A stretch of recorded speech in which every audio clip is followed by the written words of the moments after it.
नमस्कार दोस्तों, स्वागत है आप सभी का पीजे लक्ष्य क्लासेस के इस यूट्यूब चैनल पर। दोस्तों वीडियो में बात करने वाले हैं आज अपने जीएमसीएच जो कि वैकेंसी आई हुई है, जिसके फॉर्म जल्द शुरू होने वाले 1090 नर्सिंग ऑफिसर की जो वैकेंसी है उसके बारे में, उसकी जो है ओल्ड पेपर सॉल्यूशन के बारे में जो है काफ़ी लोगों की लगातार डिमांड थी कि सर इसके पेपर कैसे आते हैं, प्रीवियस ईयर पेपर का जो है सॉल्यूशन हमको करवाइएगा। आज जो है जीएमसीएच के लिए प्रीवियस ईयर पेपर जो है उनका सॉल्यूशन पार्ट फर्स्ट आ चुका है। पहली क्लास है आज और अब रेगुलर क्लासेज चलेगी। मैंने टेलीग्राम चैनल में पोल करवाया था कि आपको जो है क्लास इसकी जीएमसीएच की है वो कितने बजे चाहिए होगी, तो वहाँ पर जो है मैक्सिमम लोगों ने बताया है कि 5 PM। ठीक है, आपने अभी तक टेलीग्राम चैनल को ज्वाइन नहीं किया है तो टेलीग्राम चैनल का लिंक वीडियो के डिस्क्रिप्शन बॉक्स में आप क्लिक करके ज्वाइन कर लें, या फिर टेलीग्राम पे जाएं, पीजे लक्ष्य क्लासेस सर्च करके ज्वाइन करें, जहाँ पर ये सारी PDFs वगैरह मिलती रहेगी। और ऑल इंडिया की नर्सिंग और पैरामेडिकल की सभी भर्तियों की न्यूज़ अपडेट के साथ साथ फ्री ऑफ कॉस्ट तैयारी के लिए आप हमारा जो चैनल है इसको सब्सक्राइब करके पास बेल नोटिफिकेशन यानी कि जो घंटी का निशान आ रहा है उस पर क्लिक करके ऑल पे दबा दो, जिससे कि नोटिफिकेशन ऑन हो जाएगा। और जैसे ही कोई वीडियो अपलोड होगा, चाहे वो वैकेंसी का जो है नोटिफिकेशन हो, चाहे क्लास हो, सभी की नोटिफिकेशन आप तक पहुँच जाएगी। ठीक है, आज बात करने वाले हैं एक बहुत ही ज़बरदस्त सेशन के बारे में जीएमसीएच के लिए। जीएमसीएच हो चाहे और सभी वैकेंसीज़ के लिए वैसे तो इंपॉर्टेंट क्वेश्चंस रहेंगे, लेकिन जीएमसीएच का ये ओल्ड पेपर है तो जीएमसीएच की 1090 पदों की जो भर्ती आ चुकी है, जिसके फॉर्म जल्द शुरू होने वाले हैं। जैसे ही शुरू होंगे सबसे पहले सबसे तेज़ पीजे नर्सिंग अब यूट्यूब चैनल पर बता दिया जाएगा, तो आप उसको भी सब्सक्राइब कर लीजिएगा। तो थोड़ी सी अपन बात कर लेते हैं यहाँ पर जो है बेसिक चीज़ों के बारे में कि एक्चुअली इसमें क्या रहने वाला है। ठीक है, आज की बहुत ही शानदार क्लास होगी। सभी लोग जितने भी साथी जुड़े शेयर कर दीजिएगा और चैनल पर नए हैं तो सब्सक्राइब कर लीजिए। यहाँ पर जो है आज अपन डील करेंगे 2019 का जो जीएमसीएच का staff nurse candy nursing officer का जो पेपर हुआ था उसके बारे में। इसकी जो वैकेंसी है 1090 पदों की अभी, तो इसकी सैलरी बहुत ही ज़बरदस्त रहने वाली है। और सबसे बड़ी बात है कि CBT मोड पर एग्ज़ाम हो सकता है इस बार, और सैलरी जो है वो पे लेवल 7 के हिसाब से 80,000 के आसपास रहने वाली। ठीक है, और बड़ी बात है कि परमानेंट ये वैकेंसी रहेगी। क्या रहेगी? परमानेंट वैकेंसी रहेगी। और ऑल इंडिया के कैंडिडेट्स के लिए GNM BSc नर्सिंग वालों के लिए ये वैकेंसी रहने वाली है। तो जितने भी साथी जुड़े हैं उनको बता दूं कि कौन सी बुक वगैरह आपको पढ़नी है वो भी इस वीडियो में आपको पता चलेगा, और एक्चुअली क्वेश्चन प्रैक्टिस की कितनी अहमियत है वो भी जो है इस वीडियो में आपको बताने वाला है। चलिए आज की क्लास को शुरू करते हैं। सभी लोग एक बार फटाफट से जो है इस क्लास को शेयर कर दीजिएगा और लाइक करना ही करना है। चलिए, तो ये रहा आपके 2019 का जो D सीरीज़ का पेपर मेरे पास है, जिसका अपन सॉल्यूशन करेंगे। A positive over the counter pregnancy test is considered as a, ठीक है, बहुत ही ज़बरदस्त क्वेश्चन है। Over the counter pregnancy test होता है, प्रेगनेंसी के लिए जो किया जाता है वो पॉजिटिव आया है, तो ये जो है किसको दर्शाता है ये पूछा गया। ठीक है, possible sign of pregnancy, presumptive sign of pregnancy, probable sign of pregnancy या पॉजिटिव साइन ऑफ प्रेगनेंसी। तो पॉजिटिव साइन ऑफ प्रेगनेंसी को जो है अपन डेफिनेटिव साइंस ऑफ प्रेगनेंसी भी कह सकते हैं। क्या कहते हैं? Definitive chance of pregnancy. ठीक है, या फिर कह सकते हैं कि साइन ऑफ प्रेगनेंसी। यहाँ पर जो है डेफिनेटिव में हमेशा USG आता है। ठीक है, USG है। और इसके अलावा जो है आपके बच्चे की जो फीटल हार्ट साउंड है FSH, ठीक है, FHS, ये जो है आपके पॉजिटिव यानी कि डेफिनेटिव रहते हैं। यहाँ पर पूछा है कि over the counter pregnancy test जो रहता है प्रेगनेंसी किट पे जो किया जाता है, जहाँ पर 2 लाइन वाला मामला है, ये एक प्रकार का जो है प्रोबेबल साइन है, ना कि पॉसिबल है, ना प्री अजम्पटिव है और ना ही जो है आपके पॉजिटिव है। ठीक है, प्रोबेबल साइन है क्योंकि HCG यानी कि ह्यूमन कोरियोनिक गोनेडोट्रोपिक जो हार्मोन है उसको वो जो है आपके कहाँ पर पाया जाता है? यूरिन में आता है। और यूरिन में जो है वो 2 लाइन यहाँ पर इस प्रेगनेंसी किट पर दिखाता है। ये प्रोबेबल है, ज़रूरी नहीं है कि यहाँ पर प्रेगनेंसी के कारण ही आए। वैसे तो प्रेगनेंसी के कारण आए तो माना जाता है कि प्रेगनेंसी है, लेकिन ज़रूरी नहीं है और कई कारण रहते हैं। तो C इज़ करेक्ट आंसर। यहाँ पर जो है positive over the counter pregnancy test is considered as a probable sign of pregnancy. चलिए नेक्स्ट क्वेश्चन की ओर। You are working in paediatrics unit. ठीक है, आप पीडिया के वार्ड में जो है बच्चों के वार्ड में ड्यूटी कर रहे हैं। ठीक है, working in paediatric unit the hospital and caring for a 6 year old baby. ठीक है, एक 6 साल के बच्चे का आप केयर कर रहे हैं। Who is hospitalize with cystic fibrosis and respiratory compromise. ठीक है, बहुत ही बढ़िया क्वेश्चन है। पेशेंट जो है बच्चा जो है 6 साल का, आप पीडिया में ड्यूटी कर रहे हैं। ठीक है, और 6 साल के बच्चे की केयर कर रहे हैं जो कि सिस्टिक फाइब्रोसिस और रेस्पिरेटरी कंप्रोमाइज से जो है बीमार है। Which development task is the challenge for this boy at his age। ठीक है, यहाँ पर जो है कौन सा डेवलपमेंटल टास्क जो होता है ना, डेवलपमेंट का कौन सा टास्क उसके लिए चैलेंज बनेगा इस एज में। ठीक है, to cough deep breath and improve respiratory status, यानी कि उसके जो लिए जो है टू कफ यानी कि खांसना, डीप ब्रीथ लेना, improve respiratory status, to establish industry and self confidence, यानी इंडस्ट्री और सेल्फ कॉन्फिडेंस को जो है एस्टेब्लिश करना, to develop autonomy and self control, ठीक है, ये जो है डेवलपमेंटल स्टेज जो रहती है आपकी वो तीनों में है, to develop initiative and sense of purpose, 6 साल का बच्चा है तो इनिशिएटिव एंड सेल्फ जो है सेंस ऑफ पर्पज जो है ये इसके लिए एक प्रकार का चैलेंज बनेगा। तो इस एज में 6 साल की एज में जो है 6 साल की एज में develop initiative and sense of purpose ये जो है इसके लिए चैलेंज रहने वाला है। चलिए नेक्स्ट क्वेश्चन, थोड़े हार्ड क्वेश्चन आते हैं लेकिन आगे इजी भी आएंगे, टेंशन लेने की जरूरत नहीं है, और तैयारी ऐसे करेंगे कि आपकी जो है इस बार सिलेक्शन आपको लेना ही लेना है, ठीक है। During which week does the fetal heart beginning pumping its own blood, बहुत ही ज़बरदस्त क्वेश्चन है। माँ के वुम में जो बच्चा है वो उसका हार्ट जो है, वुम में जो बच्चा है उसका हार्ट जो है ब्लड पंप करना, खुद ब्लड पंप करना कब शुरू कर देता है, ठीक है। तो यहाँ पर 3rd week, 4th week, 5th week या 6th वीक, याद रखना, बहुत ही इजी क्वेश्चन है और कई बार बताया वो भी है। 3rd वीक में जो है वो फीटल हार्ट जो है स्टार्ट कर देता है beginning pumping it's oven blood, खुद का ब्लड जो है पंप करना। अगला question, question number 4, which type of cancer has purest prognosis, कई सारे क्वेश्चंस में एग्जाम्स में जो है पूछा गया क्वेश्चन है। इसमें से जो कैंसर का कौन सा टाइप है जिसका पूरेस्ट प्रोग्नोसिस है, यानी कि सबसे ज़्यादा पुअर प्रोग्नोसिस है, ठीक है, जिसका पता बहुत ही कम लगता है, ऐसा कौन सा जो है यहाँ पर जो कैंसर है, ठीक है। Squamous cell carcinoma, breast cancer जो कि महिलाओं में यानी कि लेडीज़ में या फीमेल में सबसे ज़्यादा होने वाला कैंसर है आपके, और पैनक्रेटिक कैंसर, गैस्ट्रिक कैंसर, ठीक है। यहाँ पर जो है पूरेस्ट प्रोग्नोसिस जब भी पूछा जाए तो पैनक्रेटिक कैंसर जो है इसका प्रोग्नोसिस सबसे पुअर रहता है, ठीक है, इसका पैनक्रेटिक कैंसर का, सी इज़ करेक्ट आंसर।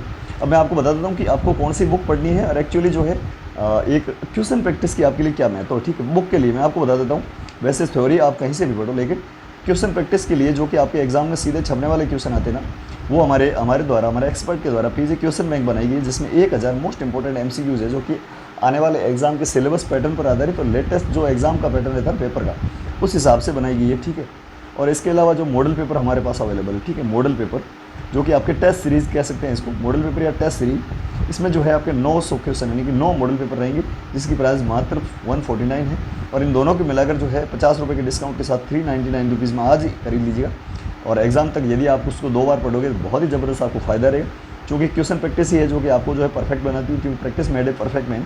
और इसके लिए आपको करना क्या है, व्हाट्सएप मैसेज कर देना, व्हाट्सएप मैसेज टीम आपको हाथों हाथ प्रोवाइड करवा देगी, कोई भी कॉल नहीं करना, कॉल करते ही टीम ब्लॉक कर देगी, ठीक है। व्हाट्सएप मैसेज करना आपको, नंबर मैं आप बता देता हूँ अभी, 9694654557, इस पर जो है व्हाट्सएप मैसेज कर देना, हाथों हाथ स्टडी मटेरियल मिलेगा, ऐसा ज़बरदस्त मिलेगा। क्योंकि मैं आपको बता देता हूँ कि ESIC में जो है हमारे स्टडी मटेरियल से 54 क्वेश्चन आए, DSSS में 1000+ क्वेश्चन आ चुके हैं सभी सेट में, और नॉर्थ सेट में भी बहुत सारे क्वेश्चन आए, RRB में जो है मैक्सिमम नंबर ऑफ क्वेश्चन आने के चांसेस है, और इस GMCH के एग्जाम में भी आपके लिए बहुत ही ज़बरदस्त क्वेश्चन पेपर यहाँ पर जो है डिज़ाइन किए गए। 1900 MCQ से मात्र 399 रुपये, मात्र ज़्यादा कोई पैसे नहीं लग रहे। 1900 MCQ यदि आप प्रैक्टिस करोगे, प्रैक्टिस ही नहीं, इसमें जो है बहुत सारे इंपॉर्टेंट, मतलब सारे इंपॉर्टेंट MCQs है जो कि आपके सीधे एग्जाम में छप सकते हैं। तो इसके लिए जो है नंबर एक बार फिर से 9694654557, इस पर व्हाट्सएप मैसेज करके अभी प्राप्त कर लेना। सभी लोग एक बार स्क्रीनशॉट ले लो और फटाफट से जो है व्हाट्सएप मैसेज कर देना जैसे ही क्लास खत्म हो जाती है, ठीक है। चलिए, तो क्लास कहाँ से देख रहे हैं एक बार कमेंट बॉक्स में बता दीजिएगा। GMCH की तैयारी के लिए क्लासेस को क्या अपन जो है आगे भी जारी रखें कि नहीं रखें, ये भी हमें बता दीजिएगा, ठीक है। Next question, question number 5, the stage of infection in correct sequential order, बहुत ही ज़बरदस्त क्वेश्चन, ठीक है। इन्फेक्शन जो होता है ना, इन्फेक्शन किसी भी जो आदमी है उसको इन्फेक्शन होता है तो वो किस सीक्वेंस में होता है पूछा गया, ठीक है। द प्रोडर्मल, जी हाँ, prodromal incubation illness and convalescence stage, incubation prodromal illness and convalescence, the prodrome, यानी कि यहाँ पर जो है पूछा ये है एक्चुअली कि जो आपकी इन्फेक्शन जो है, बीमारी जो होती है, उसके कौन कौन से फेज़ होते हैं, ठीक है। प्रोडर्मल फेज़ सबसे पहले आती है, इसको आपको हमेशा याद रखना है, प्रोडर्मल जो है सबसे पहले आएगी। उसके बाद में इंक्यूबेशन पीरियड, इंक्यूबेशन पीरियड क्या होता है कि आपके जो माइक्रो ऑर्गेनिज्म है उसने एंट्री तो कर ली है शरीर में, लेकिन जो है साइन एंड सिम्टम नहीं दिख रहे, ठीक है। यानी कि जो माइक्रो ऑर्गेनिज्म है उसकी एंट्री से लगाकर फर्स्ट साइन एंड सिम्टम आने के बीच का जो समय होता है उसको कहते हैं इंक्यूबेशन पीरियड। क्या कहते हैं? Incubation period. उसके बाद में आती है इलनेस, बिल्कुल उसके बाद में बीमारी आती है, मतलब इलनेस का क्या मतलब, लक्षण आ जाना, ठीक है, साइन एंड सिम्टम आ जाना, और फिर जो है सही होने की स्टेज को कन्वल्सेंस स्टेज कहते हैं, ठीक है।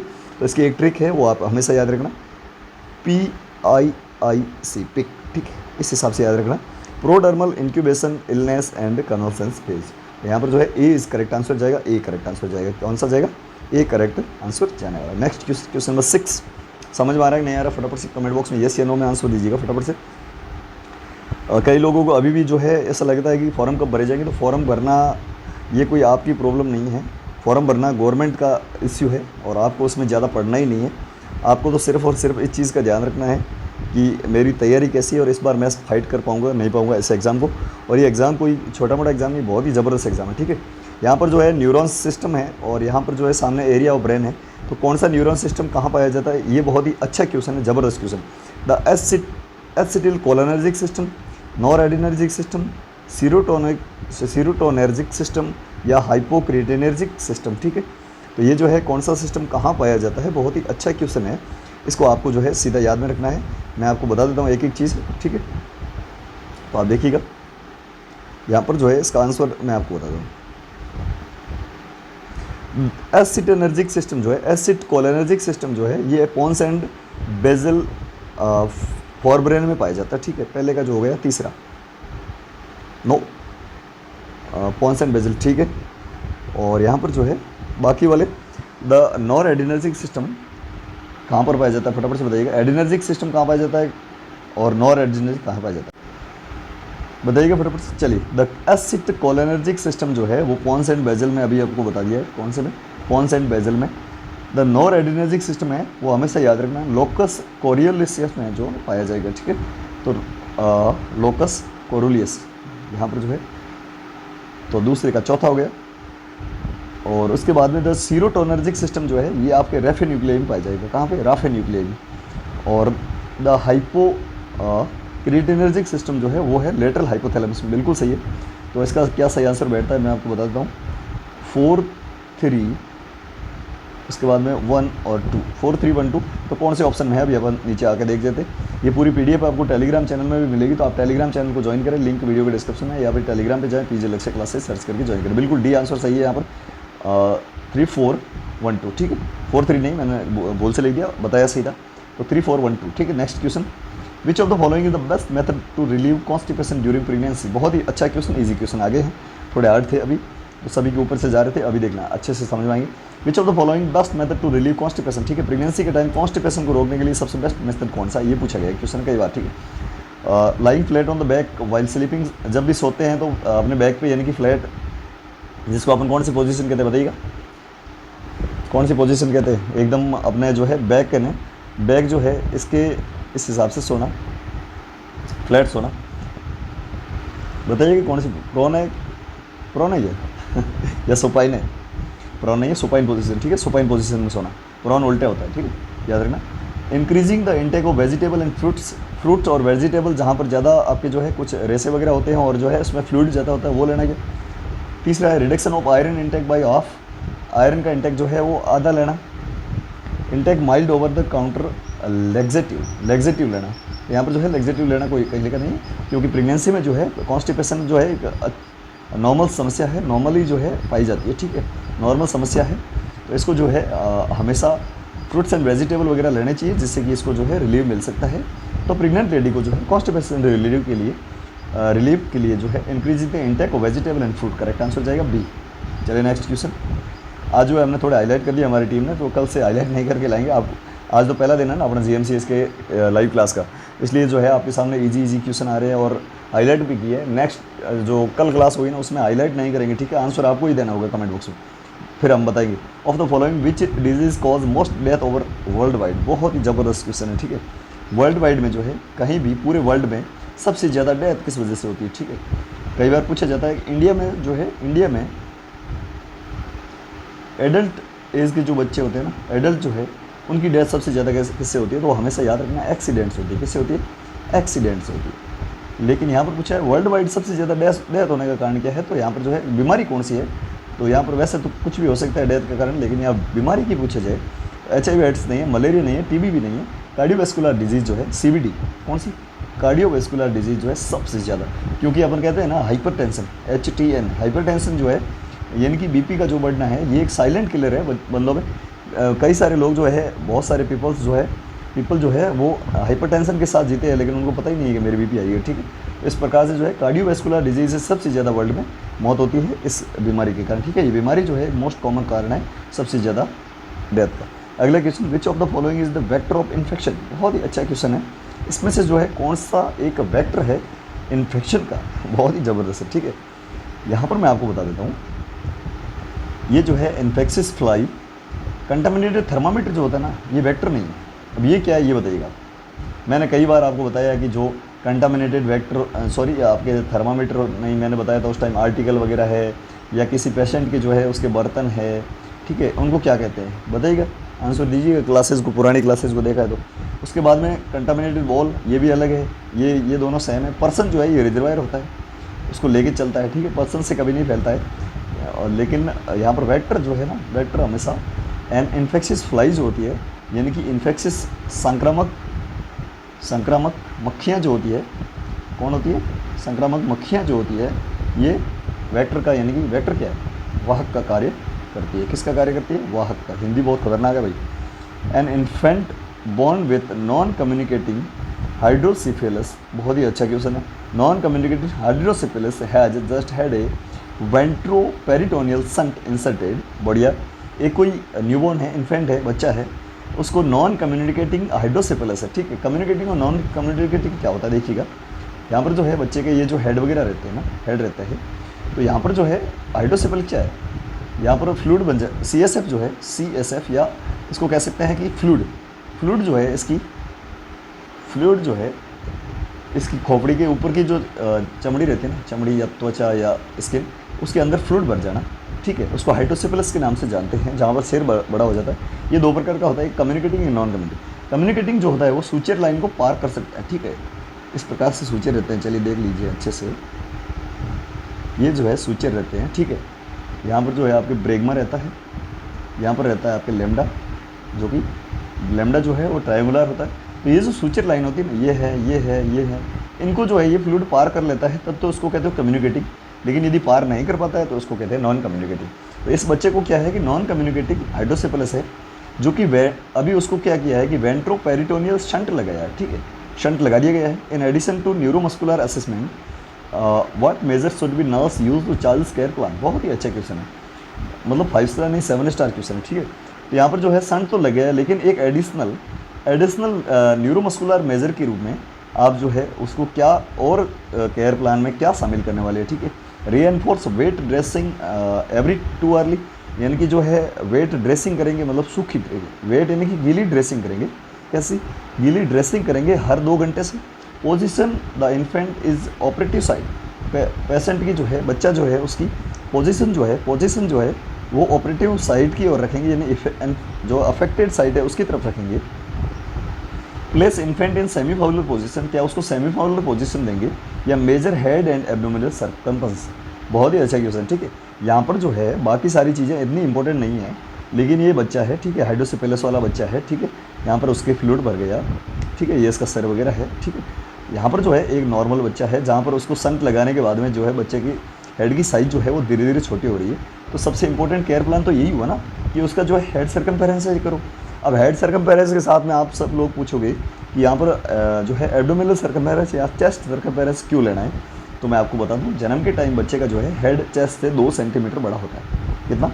हेड जो है चेस्ट से 2 सेंटीमीटर बड़ा होता है, ठीक है। तो यहाँ पर जो पानी तो हेड में भरा है, जैसे इसकी चेस्ट सर्कमफेरेंस 31 है और हेड का सर्कमफेरेंस इसका 37 है, तो नॉर्मली कितना होना चाहिए, 2 सेंटीमीटर। इसका मतलब क्या है कि ये जो है आपके चेस्ट का है, तो हेड का कितना होना चाहिए, 33 होना चाहिए, ठीक है। तो यहाँ पर शंट लगा दिया। अब उसकी साइज़ देखेंगे सिर की और एब्डोमेन की, ठीक है, एब्डोमेन और चेस्ट की, ठीक है। तो अगर यहाँ पर अपन 33 पर आ जाएंगे तो मानेंगे कि हाँ इसका जो हाइड्रोसिफिलस है वो रिजॉल्व हो चुका है और इसका जो नॉर्मल साइज़ है वो बच्चे ने हासिल कर लिया है। इसलिए जो है सबसे इंपॉर्टेंट केयर प्लान क्या रहेगा, measure the head and abdomen या फिर जो है chest circumference. Next question, I hope की समझ में आ गया, नहीं आ गया पहली क्लास है, टेंशन मत लो, एग्जाम तक सारी चीज़ें क्लियर कर देंगे, ठीक है। हमेशा जुड़ो हमारे साथ, चैनल पर नए तो सब्सक्राइब कर लेना। और स्टडी मटेरियल जो बताया ना उसमें बहुत सारे मोस्ट इंपॉर्टेंट MCQs है जो कि आपके बहुत ही ज़्यादा काम आने वाले हैं। इसके लिए स्टडी मटेरियल आप जरूर खरीद लेना, जो कि आपको व्हाट्सएप PDF के रूप में मिलेगा। 9694654557 इस पर व्हाट्सएप मैसेज करके 1900 मोस्ट इंपॉर्टेंट MCQs मात्र 399 रुपये में आप जो है खरीद सकते हैं। ओनली व्हाट्सएप मैसेज करना, कॉल करते टीम ब्लॉक कर देगी, पता नहीं कहाँ कहाँ से व्हाट्सएप पे, कॉल पे या फिर इस यूट्यूब पे चैनल पे भी कर सकते हैं, ठीक है। इसलिए आप जो है प्लीज़ जो है, मेरे पास नई नंबर रहते हैं, ऑफिशियल नंबर है, तो आप जो है इस पर सिर्फ और सिर्फ व्हाट्सएप मैसेज करें, आपको हाथों हाथ जो स्टडी मटेरियल है वो पेमेंट होते प्रोवाइड करवा दिया जाएगा। और मेरी ये गारंटी है कि ये ज़बरदस्त आपके एग्जाम के पॉइंट ऑफ व्यू से काफ़ी इंपॉर्टेंट रहेंगे, ठीक है। चलिए नेक्स्ट क्वेश्चन की ओर, question number 11, what is the term use to normal respiration rhythm and depth in client. बहुत ही बढ़िया क्वेश्चन है, इजी क्वेश्चन है। आगे इजी, एक कोई भी क्लाइंट है, उसको जो है उसका रेस्पिरेशन ये कि उसको श्वास गति जो है नॉर्मल है और रिदम भी बढ़िया है, डेप्थ भी बढ़िया है, तो उसको यूपनिया कहेंगे, ठीक है। क्या कहेंगे? यूपनिया। अब दो बाकी तीनों चीज़ें हैं, इसको मैं आपको बताता हूँ। यहाँ पर जो एपनिया क्या होता है, सीजेशन यानी कि बिल्कुल बंद हो जाना, सीजेशन ऑफ ब्रीदिंग, ठीक है। रेस्पिरेशन या ब्रीदिंग का जो है सीज हो जाना।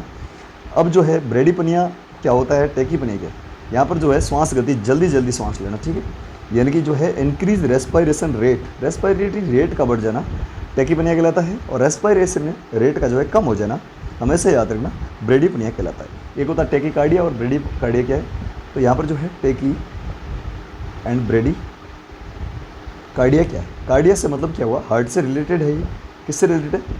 हार्ट से। तो यहाँ पर जो है हार्ट रेट का बढ़ जाना टेकीकार्डिया कहलाता है और हार्ट रेट का कम हो जाना ब्रेडीकार्डिया कहलाता है। यहाँ पर जो है नॉर्मल है सब कुछ, तो यहाँ पर इसको यूपनिया कहेंगे, ना कि अपनिया। अपनिया का मतलब सीज हो जाना, ब्रीदिंग नहीं आना, सांस आना ही नहीं, ठीक है। Next question, question number 12, alarm, resistance and exhaustion are the concept related to. ये बहुत ही अच्छा क्वेश्चन है, ठीक है। इसको जो है 7 स्टार लगा दो, ठीक है। चलिए इजी क्वेश्चन आना शुरू हो गए। शुरुआत में थोड़े से डी सीरीज़ का पेपर है तो थोड़े हार्ड क्वेश्चन थे, कोई दिक्कत वाली बात नहीं। आप सब लोग जो है डटे रहोगे तो एक दिन सिलेक्शन आपका ही होगा, चाहे हार्ड हो चाहे इजी। अलार्म क्या है? अलार्म, रेजिस्टेंस एंड एग्जॉशन, ये जो है किसकी फेज होती है, ठीक है। तो आपने एक सुना होगा जनरल अडेप्शन सिंड्रोम, ठीक है, GAS। पुरानी हमारी जो ESIC की 86 क्लासें हमने ली थी ना, अभी RRB की क्लासेज चल रही है, जो कि हम अब आज जो हमेशा वैसे 5 बजे लेते हैं, लेकिन अब जो है हमेशा RRB से रिलेटेड एक चीज़ और बता दूं कि RRB की जो क्लासेस होगी वो हमेशा आफ्टरनून में जो है 1 बजे होगी, 1 PM, ठीक है, यानी कि दोपहर को 1 बजे होगी तावड़े में, ठीक है, तावड़ा समझिए। तो 1 बजे जो है 1 PM आपकी होगी RRB। और RRB की अभी तक जो है 14 क्लासेस हो चुकी है, 15वीं क्लास कल 1 बजे होगी। और हमने ESIC के लिए 86 क्लासेस ली थी, वो भी यूट्यूब चैनल पर पढ़ी, उनको भी देखे, बहुत ही, जब भी टाइम मिले बहुत ज़बरदस्त रहेगी। तो उसमें हमने बताया था कि जनरल एडेप्टेशंस जो आपके सिंड्रोम रहता है गैस, उसमें जो है कुछ फेजेज़ रहती है, जिसमें अलार्म आता है। क्या आता है? अलार्म आता है। उसके बाद में रेजिस्टेंस करता है वो, यानी कि सबसे पहले उसको जो अलार्म मिलता है, कोई भी चीज़ की सूचना मिलती है, फिर वो रजिस्ट करता है और उसके बाद में एग्जॉशन कर जाता है, ठीक है, एग्जॉशन कर जाता है। एक होता है दबदा। दाबदा सुना होगा, पिछली बार हमने जो क्लासेस ली थी उसमें पढ़ा था कि दाबदा क्या है, डिनाइल। उसके बाद में क्या करता है वो, जो है आपके एंगर शो करता है, उसके बाद बार्गेनिंग करता है, फिर जो है डिप्रेशन में चला जाता है और लास्ट में जो है एक्सेप्ट कर लेता है। ये किसकी फेज थी, ये भी आप बता देना, दाबदा, ठीक है। लेकिन यहाँ पर जो है अभी अपन पढ़ रहे हैं कि अलार्म, रेजिस्टेंस एंड एग्जॉशन जो है किसकी फेज है, तो जनरल अडेप्टेशन सिंड्रोम की फेजेज है, ठीक है, कॉन्सेप्ट है, ठीक है। तो डी इज करेक्ट आंसर। क्या जाएगा? D is correct answer. Next question, a client is in the late active phase of labour. बहुत ही अच्छा क्वेश्चन है।